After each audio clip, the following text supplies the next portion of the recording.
আজিৰ নৱাগত ছাত্ৰ ছাত্ৰীৰ আদৰণি সভা ও ষষ্ঠ ষান্মাসিকৰ ছাত্ৰ ছাত্ৰীৰ বিদায় সভাৰ সভানেত্ৰী মহোদয়া, উপস্থিত সহকৰ্মীবৃন্দ, নৱাগত ছাত্ৰ ছাত্ৰীসকল, বিদায়ী ছাত্ৰ ছাত্ৰীসকল আৰু উপস্থিত থকা অন্যান্য যদি আছে আমাৰ ছাত্ৰ ছাত্ৰীসকল। এইখনে হয়তো আমাৰ মহাবিদ্যালয়ৰ প্ৰথম সভা, য'ত আদৰণি সভা আৰু বিদায় সভা আমি একেলগে আয়োজন কৰিছোঁ। কিন্তু এইবাৰ তোমালোকে সকলোৱে গম পাইছে যে আমাৰ COVID-19ৰ কাৰণে সকলো বাতিল হ'ল, সকলো কাৰ্যসূচী। আৰু মহাবিদ্যালয়তো এনেকুৱা আনুষ্ঠানিক কাৰ্যসূচী আজি এইটো প্ৰথম কাৰ্যসূচী। গতিকে মই তোমালোক সকলোলৈকে বিশেষকৈ প্ৰথমে যিসকল নৱাগত ছাত্ৰ ছাত্ৰী আহি আজি ইয়াত উপস্থিত আছাহি বা যিসকল উপস্থিত নাইও, সকলোলৈকে আমাৰ মহাবিদ্যালয়ৰ তৰফৰ পৰা উষ্ম আদৰণি জনাইছোঁ। আৰু বিশেষকৈ মই আদৰণি জনাব বিচাৰিছোঁ কেইজনমান ছাত্ৰ পালোঁ তোমালোকৰ।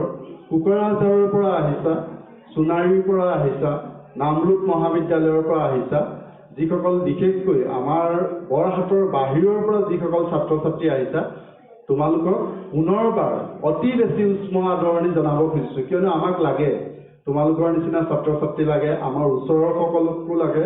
আমি আমাৰ মহাবিদ্যালয়লৈ কিমান দূৰৰ পৰা ছাত্ৰ, কাকৰ পথাৰৰ কোনোবা ছাত্ৰ আহিছে, ছাত্ৰী আহিছে।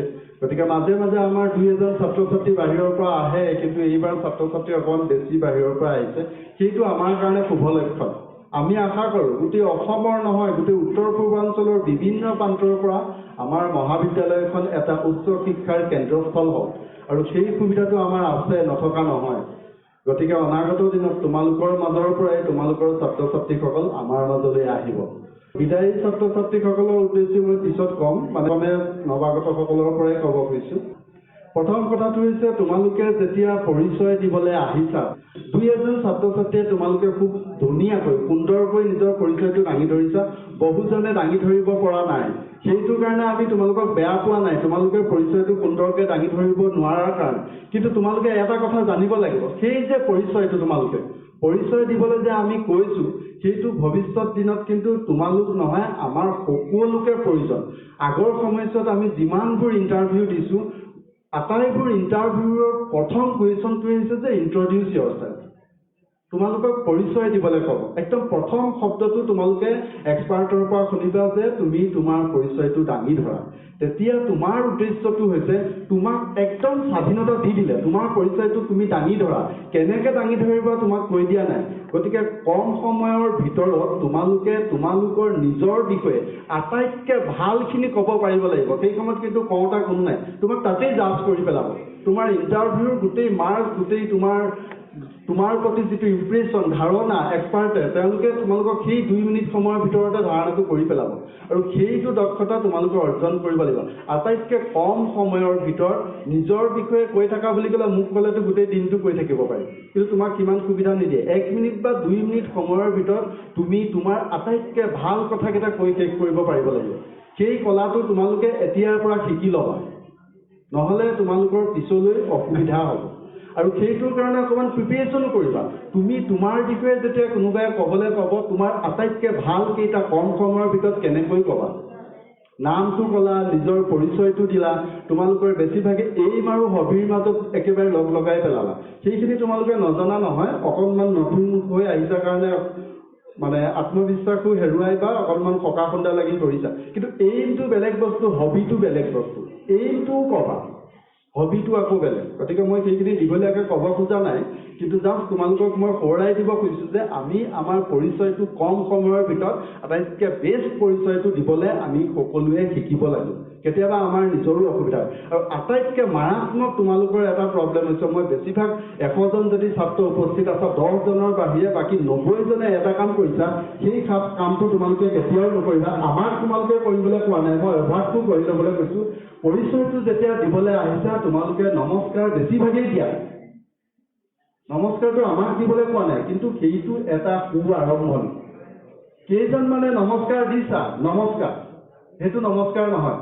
নমস্কাৰ অসমীয়া মানুহৰ এতিয়া গোটেই বিশ্বই স্বীকৃতি দিছে, আমাৰ সুন্দৰ এটা ভংগী আছে নহয়, সেই ভংগীটো দিবলৈ তোমালোকে কৃপণালি কেতিয়াও নকৰিবা।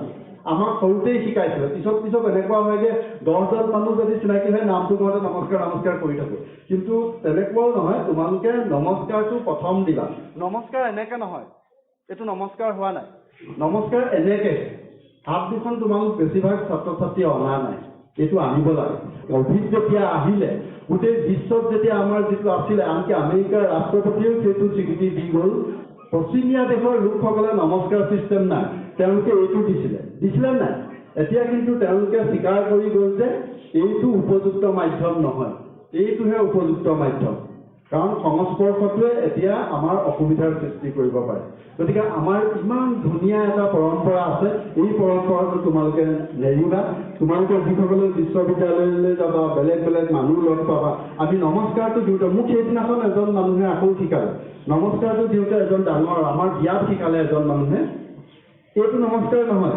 নমস্কাৰ ওপৰলৈ শিৰ ওপৰ কৰি শিৰ উচ্চ কৰি অসমীয়া মানুহৰ শিৰ সদায় উচ্চ থাকে তোমালোকে হয়তো গম পাইছা এই যে সন্মুখত ছাত্ৰ ছাত্ৰীসকল বহি আছে এই সন্মুখত বহি থকা ছাত্ৰ ছাত্ৰীসকল ষষ্ঠ ষান্মাসিকৰ তেওঁলোক সদায় সন্মুখতেই বহিছিলে যোৱা 3টা বছৰত তেওঁলোক সন্মুখত বহি আছে কাৰণেই আজি গৈ আছে সেইকাৰণে তোমালোককো কওঁ তোমালোকে নৱাগত সকলেও এই সন্মুখত বহাৰ অভ্যাসটো কৰিবা সন্মুখত বহা মানে মই ফ্ৰণ্টৰ চকীখন দখল কৰাৰ কথাই কোৱা নাই তেওঁলোকে প্ৰতিটো কামত আমাৰ সন্মুখলৈ আহি থাকে সকলো আমাৰ ওচৰলৈ আহক আমি তোমালোকক আনুষ্ঠানিক শিক্ষা দিব নোৱাৰো কিন্তু আমি আমাৰ জীৱনৰ অভিজ্ঞতাই তোমালোকক যিমানখিনি পাৰো সহায় কৰিম আৰু কৰিছো গতিকে নৱাগত ছাত্ৰ ছাত্ৰীসকলে বৰহাট মহাবিদ্যালয়ৰ যিটো পৰিৱেশ পাবা তোমালোকে সেই পৰিৱেশটো তোমালোকক মই আকৌ এবাৰ কৈছো হয়তো বহুবোৰ মহাবিদ্যালয়ত তোমালোকে নাপাবা মানে এই কাৰণে কৈছো বেলেগ এখন মহাবিদ্যালয়ত হয়তো বেলেগ এটা পৰিৱেশ পাবা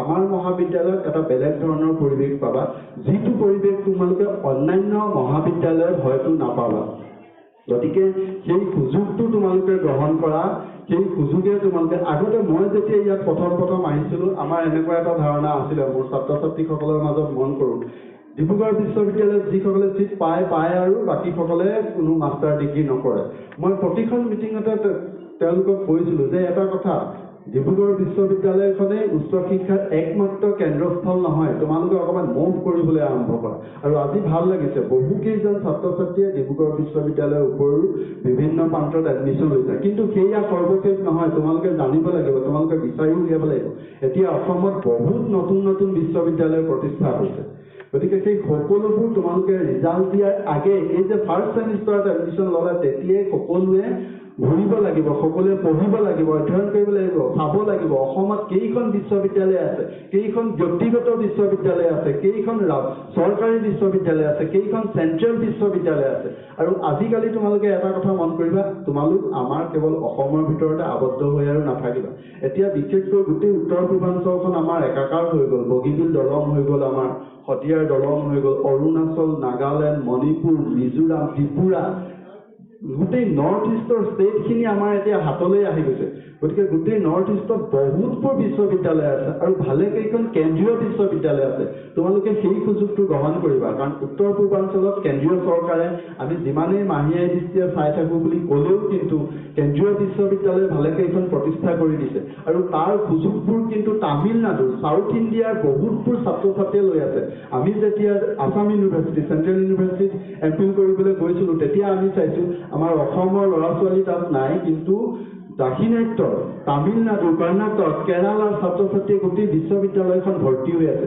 তেওঁলোকে সুযোগ লৈছে তেওঁলোকে বুজি পাইছে কেন্দ্ৰীয় বিশ্ববিদ্যালয়ৰ কোৱালিটি গতিকে আমাৰ ছাত্ৰ ছাত্ৰীসকলে অসমতে থাকি সেই কেন্দ্ৰীয় বিশ্ববিদ্যালয়সমূহৰ সুবিধা ল'ব নজনাটো আমাৰ কাৰণে এটা দুৰ্ভাগ্য গতিকে মই যিসকল ছাত্ৰ ছাত্ৰী সান্নিধ্যলৈ আহে মই বাৰে তেওঁলোকক কওঁ কিন্তু তোমালোকৰ মাজত আমাৰ সম্পৰ্কটো বা এনেকুৱা সভা সমিতি ৰাজহুৱা অনুষ্ঠান আমি আজিকালি খুব কম পাওঁ গতিকে তোমালোকৰ লগত এটা কমিউনিকেশ্যন গেপ থাকি যায় কিন্তু সেইটো হ'ব লাগে আৰু তোমালোকে যেতিয়া নাজানিবা আমাৰ ইমান ওচৰতে ইটানগৰ আজিকালি আগতে দূৰ আছিলে কিন্তু ইটানগৰ এতিয়া গুৱাহাটীতকৈ ওচৰ হ'ল প্ৰায় 6 ঘণ্টাৰ জাৰ্ণি বগীবিলেদি পাৰ হৈ দিলে বান্দৰদেৱাত কাষতে লাগি আছে ইটানগৰ এখন চেণ্ট্ৰেল ইউনিভাৰ্চিটি আমি তাৰ সুযোগ ল'ব পাৰোঁ খুব সিদিনা মই গ'লোঁ আমাৰ নাম চাইছে 2 ঘণ্টাৰ ৰাস্তা 2.5 ঘণ্টাৰ ৰাস্তা ইমান সুন্দৰ অৰুণাচল ইউনিভাৰ্চিটি মই লগে আহি ফেচবুকত দিছোঁ মোৰ চেহেৰাটো দিবৰ কাৰণে নহয় আসলে মই কৈছিলোঁ যে আমাৰ ইমান ওচৰতে ইমান এখন সুন্দৰ বিশ্ববিদ্যালয় আছে, তোমালোকে জানা, তোমালোকে বুজা, তাত পঢ়িবলৈ যোৱা। ডিব্ৰুগড় ইউনিভাৰ্চিটি চিট কেইটা নাপালে কান্দি কাটি অৱস্থা বেয়া কৰি আৰু এতিয়া লাভ নাই।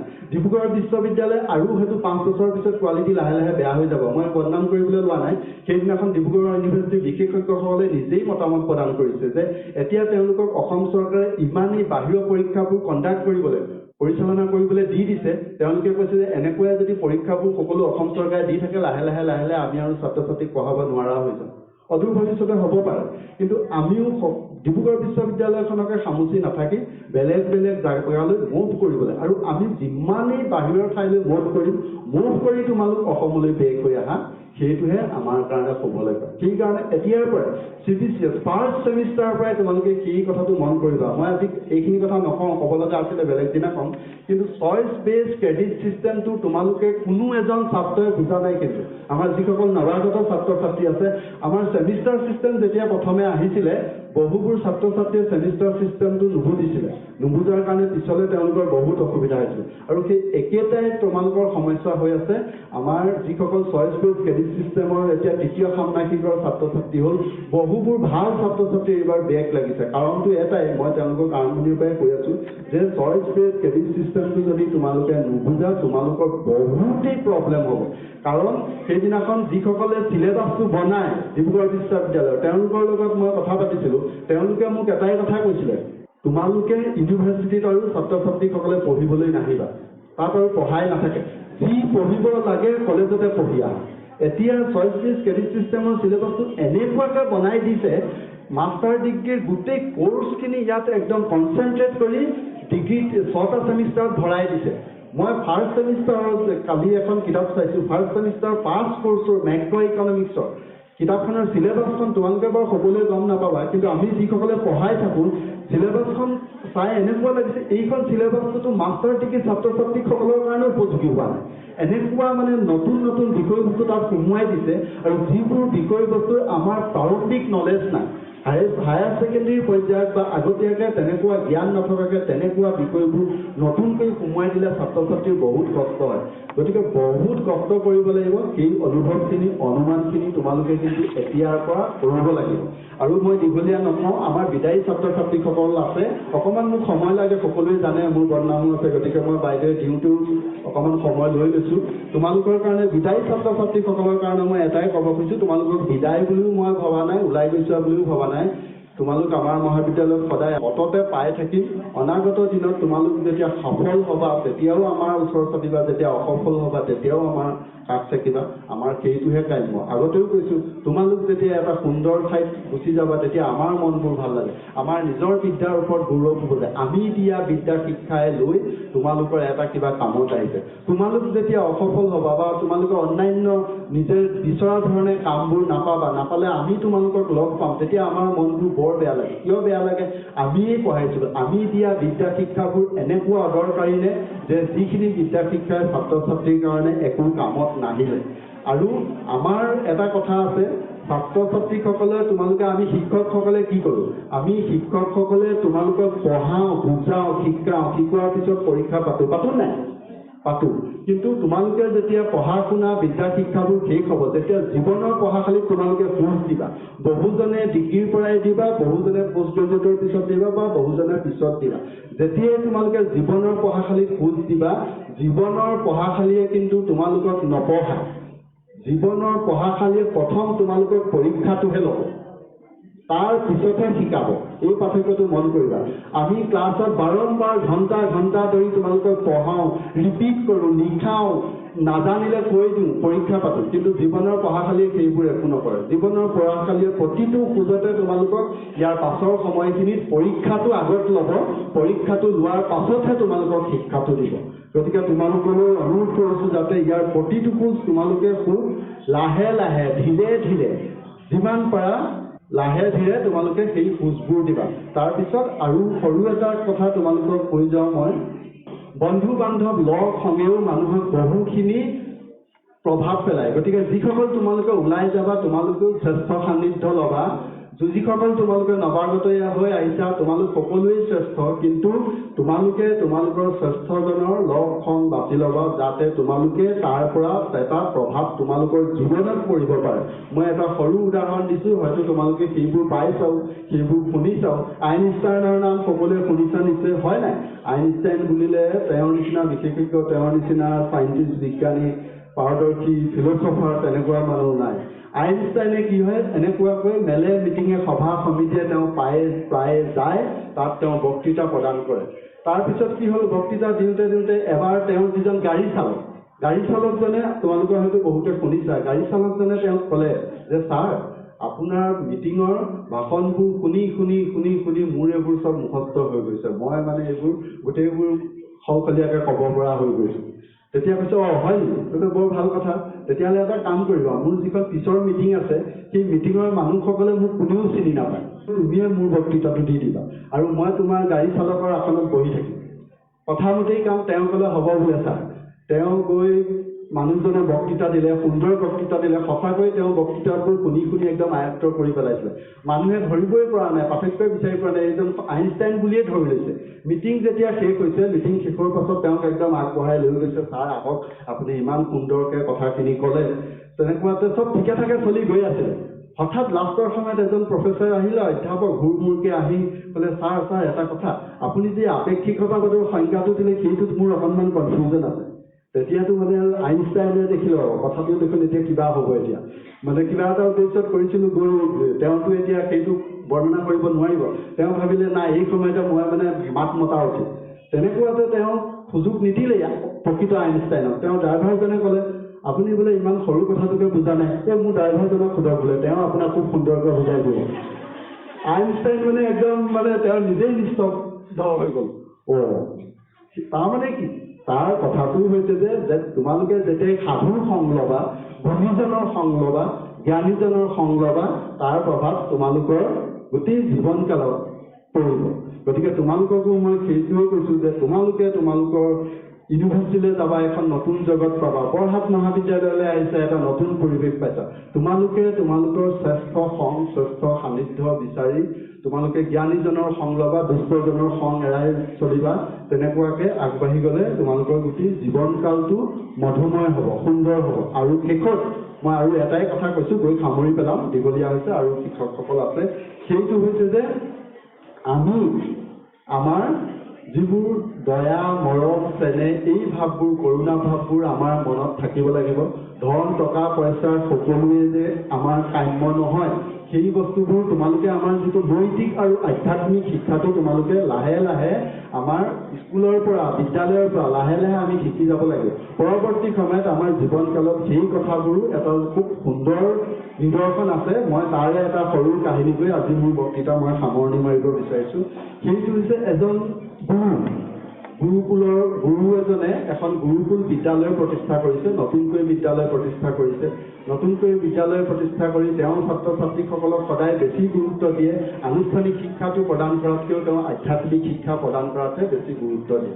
তাৰপিছত তেওঁ এখন ডিবেটিং কম্পিটিশ্যন পাতিলে, তৰ্ক প্ৰতিযোগিতা পাতিলে। হয়তো কাহিনীটো তোমালোকে শুনিবও পাৰা দেই। ডিবেটিং কম্পিটিশ্যনখন পাতি তেওঁ কি কৰিছে, তাৰ বিষয়টো দিছে যে জীৱৰ প্ৰতি দয়া অথবা সকলো প্ৰাণীকে সেৱা কৰা। এই বিষয়টোৰ ওপৰত তেওঁ তৰ্ক প্ৰতিযোগিতা পাতিলে। সময়ত ছাত্ৰ ছাত্ৰীসকল আহিলে, দুটা ফৈল হ'ল, তৰ্ক প্ৰতিযোগিতা আৰম্ভ হ'ল। সকলোৱে বিভিন্ন ধৰণৰ যুক্তি প্ৰদৰ্শন কৰিছে। কোনোৱে যদি কৈছে আজিকালি দয়া কৰিবলৈ হ'লেও মানুহক পইচাহে লাগে, অৰ্থ নাথাকিলে দয়া কৰাটো সম্ভৱ নহয়। কোনোবাই কৈছে যে নহয়, দয়া মানৱ সেৱা কৰিবৰ কাৰণে অৰ্থৰ প্ৰয়োজন নাই। তুমুল বাক বিতণ্ডা হৈছে। বাক বিতণ্ডা হৈ তৰ্ক প্ৰতিযোগিতা শেষ হ'ল। তৰ্ক প্ৰতিযোগিতাখন শেষ হোৱাৰ পিছত যিজন মেইন গুৰু আছিলে, তেওঁলোকৰ বিদ্যালয়ৰ পৰিচালক, তেওঁ বঁটা ঘোষণা কৰিলে, কোনে এতিয়া ফাৰ্ষ্ট ছেকেণ্ড পাব। যেতিয়া তেওঁ বঁটা ঘোষণা কৰিলে, প্ৰাইজ ঘোষণা কৰিলে, প্ৰাইজ ঘোষণা কৰাৰ পিছত সকলোৰে মাজত মানে একদম গুমগুমনি উঠিছে। ছাত্ৰ ছাত্ৰীসকলেও মানে একো খোলাকৈ ক'ব পৰা নাই, কিন্তু চবে হৈ কৰিছে। শিক্ষক শিক্ষয়িত্ৰীসকলেও বৰ বেয়া পাইছে। এনেকুৱা এজন ছাত্ৰক ফাৰ্ষ্ট প্ৰাইজটো দি দিলে, যিজন ছাত্ৰই প্ৰতিযোগিতাত অংশগ্ৰহণ কৰাই নাছিল। শিক্ষকসকলেও অপ'জ কৰিছে যে আপুনি এইটো কাম কিয় কৰিলে, এইটো কামটো কৰিব নালাগিছিল। যিজন ছাত্ৰই প্ৰতিযোগিতাখনত অংশগ্ৰহণেই কৰা নাই, তেওঁ কেনেকৈ প্ৰাইজ পাব। তেতিয়া তেওঁ ক'লে যে চাওক আপোনালোকৰ কথাটো মই বুজিছোঁ, আপোনালোকে যুক্তিসংগত কথাই কৈছে, প্ৰতিযোগিতাখনত অংশগ্ৰহণ নকৰা ব্যক্তি এজনক মই পুৰস্কাৰ ঘোষণা কৰি দুখ কৰিছোঁ, কিন্তু আপোনালোকে এটা কথা জানি লওক যে মই তৰ্ক প্ৰতিযোগিতাখন ইয়াত প্ৰতিযোগিতা কৰি উদ্দেশ্যলৈ পতা নাছিলোঁ। তৰ্ক প্ৰতিযোগিতাখনে বিষয়টো যিটো সেই বিষয়বস্তুটোৰ এটা গুৰুত্ব বুজি মানুহৰ মাজত সজাগতা সৃষ্টি কৰিবৰ কাৰণেহে তৰ্ক প্ৰতিযোগিতাখন পাতিছিলোঁ। আপোনালোকে হয়তো যদি মন কৰিছে তেতিয়া আপোনালোকে লক্ষ্য কৰিব, যেতিয়া তৰ্ক প্ৰতিযোগিতাখন আৰম্ভ কৰা হৈছে সেই মুহূৰ্ততে দুৱাৰ দলত এটা আহত মেকুৰী পোৱালি ৰৈ আছিলে, আঘাতগ্ৰস্ত। আপোনালোক ছাত্ৰ ছাত্ৰীসকলো সোমাইছে, শিক্ষক শিক্ষয়িত্ৰীসকলো সোমাইছে, তৰ্ক প্ৰতিযোগিতাৰ সকলো সোমাইছে। আপোনালোকে প্ৰতিযোগিতাত অংশগ্ৰহণ কৰিছে, ডাঙৰ ডাঙৰ তৰ্ক আপোনালোকে কৰিছে, যুক্তি তাত উপস্থাপন কৰিছে, সবল যুক্তি দিছে যিবোৰ কোনেও কাটিব নোৱাৰে। কিন্তু যিজন ছাত্ৰক প্ৰথম পুৰস্কাৰটো ঘোষণা কৰিছোঁ তেওঁ কিন্তু তৰ্ক প্ৰতিযোগিতাখনত অংশগ্ৰহণ কৰা নাছিলে, আৰু সেই মেকুৰী পোৱালিটো তেওঁ লাহেকৈ দাঙি লৈ গৈছিলে, চিকিৎসা কৰিছিলে, শুশ্ৰূষা কৰিছিলে, সেৱা কৰি তেওঁ পোৱালিটো লাহেকৈ এৰি দিছিলে। গতিকে আপোনালোকে প্ৰকৃততে পুৰস্কাৰটো কোনে পাবৰ যোগ্য? তৰ্ক বা সেৱা বুলি ক'লে সেৱাটো এটা তৰ্কৰ বিষয় নহয়, সেইটো এটা মানুহৰ মনৰ অন্তৰৰ এটা নিভৃততম অনুভূতি। গতিকে তোমালোকেও অনাগত দিনত বিশেষকৈ যিসকলে ওলাই যাবা এটা সেৱাৰ মনোভাৱ এতিয়াৰ পৰা জাগ্ৰত কৰা, আনুষ্ঠানিক বিদ্যা শিক্ষা গ্ৰহণ কৰা, আনুষ্ঠানিক বিদ্যা শিক্ষাৰ লগে লগে সেৱাৰ মনোভাৱেৰে যেতিয়া তোমালোকে নিজৰ জীৱনত প্ৰতিষ্ঠা লাভ কৰিবা তেতিয়াহ'লে তোমালোকৰ সেই বিদ্যা শিক্ষাই তোমালোকৰ সমাজখন কিন্তু উপকৃত হ'ব। অন্যথা তোমালোকে লৈ যোৱা মাৰ্কছ আৰু ডাঙৰ ডাঙৰ চাকৰিবোৰে তোমালোকৰ ব্যক্তিগত লাভালাভ সৃষ্টি কৰাৰ বিপৰীতে কিন্তু সমাজখনত এটা বেয়া নিগেটিভ ঋণাত্মক প্ৰভাৱহে পেলাব। ইয়াকে ক'লোঁ আৰু ইয়াকে কৈ তোমালোকৰ ভৱিষ্যত জীৱনবোৰ এটা সুন্দৰ আৰু উজ্জ্বল হয়, নৱাগত ছাত্ৰ ছাত্ৰীসকলৰ ভৱিষ্যতবোৰ উজ্জ্বল হওক তাকেই কামনা কৰি মোৰ চমু বক্তব্য সামৰিলোঁ। ধন্যবাদ।